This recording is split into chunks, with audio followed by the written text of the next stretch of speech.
claimed that this is to defend, to protect the free flow of oil and to assure stability.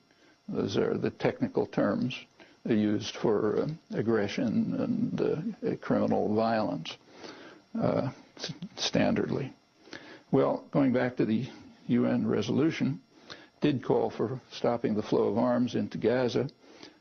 In fact, but it also, quote, ensures the sustained reopening of the crossing points on the basis of the 2005 Agreement on Movement and Access between the Palestinian Authority and Israel. Well, what was the 2005 agreement? That determined that the crossings to Gaza would be operated on a continuous basis, that is, never closed, and that Israel would also allow the crossing of goods between Gaza and the West Bank, the two parts of Palestine. In January 2006, the U.S. and Israel abandoned the agreement. That's part of the punishment of Palestinians for voting the wrong way in a free election. We take democracy very seriously here. It must be understood. There's a good deal of sober debate these days on what the attackers hope to achieve. I don't think that's very obscure when we take a brief look at recent history. Israel abandoned Gaza in September 2005. Why? Well, rational Israeli hardliners like Ariel Sharon, as the patron saint of the settler movement, understood that it was senseless to subsidize a few thousand settlers to live illegally, of course, in the ruins of Gaza, protected by a large part of the IDF, the Israeli army, while they took over, used much of the land and the scarce resources of the territory, including its water. It made much more sense to turn Gaza into what's properly been called the world's largest prison, and let the people just rot, and to transfer the settlers to the West Bank, which is much more valuable territory, and they can be subsidized illegally to live there. A couple other places. Israel's quite explicit in its intentions about the West Bank, in word and in deed. The goal is clearly to, and they say it, to annex the arable land, that's the water supplies, the pleasant suburbs of Jerusalem and Tel Aviv, all of those that lie within what they call the separation wall and annexation wall. It was declared illegal by the World Court, the U.S. Justice agreeing, but of course that's again irrelevant in outlaw states. The territory to be annexed includes a vastly expanded Jerusalem. That's in violation of Security Council orders that go back 40 years. In addition, Israel will take over, and in fact has been taking over, the Jordan Valley. It's about a third of the West Bank that imprisons what's left.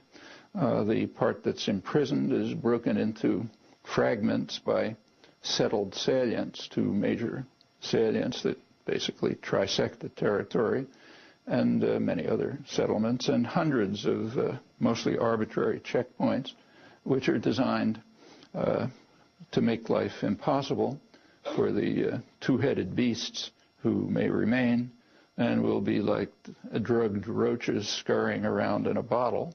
I'm quoting the highest Israeli political and military leaders, in this case the revered princes, as they're called.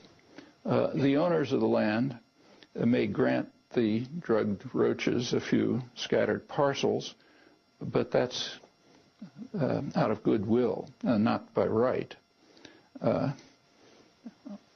Prime Minister Olmert, as you may recall, addressed a joint session of Congress in May 2006, and to rousing applause and a standing ovation, he said, "I believed and to this day still believe in our people's eternal and historic right to this entire land."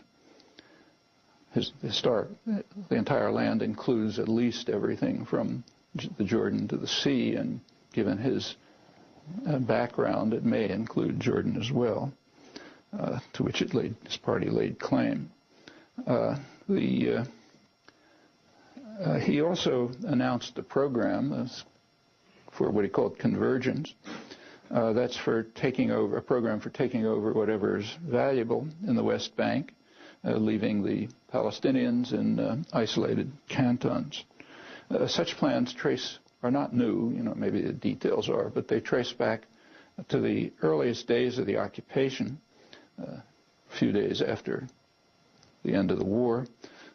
Defense Minister Moshe Dayan, who among the Israeli leadership is perhaps the most sympathetic to the Palestinian plight, he explained poetically that the situation today resembles the complex relationship between a Bedouin man and a girl he kidnaps against her will. You Palestinians, as a nation, don't want us today, but we'll change your attitude by forcing our presence on you. You will live like dogs, and whoever will leave, and meanwhile we'll take what we want. That's 1967. At the very moment, there was no doubt that these announced policies were criminal. Immediately after the 1967 war, the Israeli government was informed by its highest legal authority, Theodor Meron, well-known international figure in international law. They were informed that civilian settlement in the administered territories, which is what they call them, contravenes the explicit provisions of the Fourth Geneva Convention. That's a serious crime, and it's incumbent on all of the high contracting parties, the parties that signed the Geneva Convention. It's incumbent on them to act to prevent such crimes. Of course, they don't do it. The United States not only doesn't do it, but abets the crimes. But again, in an outlaw state, that's an irrelevance, so there's no discussion of it. That's Theodor Meron. He was supported by Israel's justice minister, concurred in his judgment, and the World Court unanimously endorsed that conclusion in its decision in 2004 on the annexation wall. Meanwhile, the Israeli High Court formally agreed with the World Court while disagreeing in its usual convoluted style, if you look at the judgments. In the West Bank, Israel can pursue its criminal programs with U.S. support and with no disturbance. That's thanks to its effective military control, and by now also the cooperation of the collaborationist Palestinian security forces that have been armed and trained by the United States and its allies. It can also carry out regular assassinations and other crimes while the settlers rampage under IDF protection. But while the West Bank has been effectively subdued by terror, there still is resistance in the other half of Palestine, the Gaza Strip. That too has to be quelled for the U.S.-Israeli programs of annexation and destruction of Palestinians to proceed, hence the invasion of Gaza.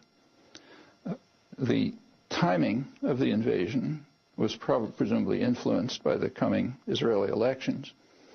Ehud Barak, who runs the invasion, had been lagging badly in the polls, but one Israeli commentator, Ron HaKohen, in the early days of the slaughter, calculated that for every 40 Arabs killed, Barak gains one parliamentary seat.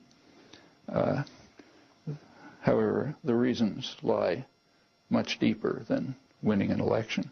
I think the reasons are those that I mentioned, and they're really on the surface. It doesn't take much insight to perceive them.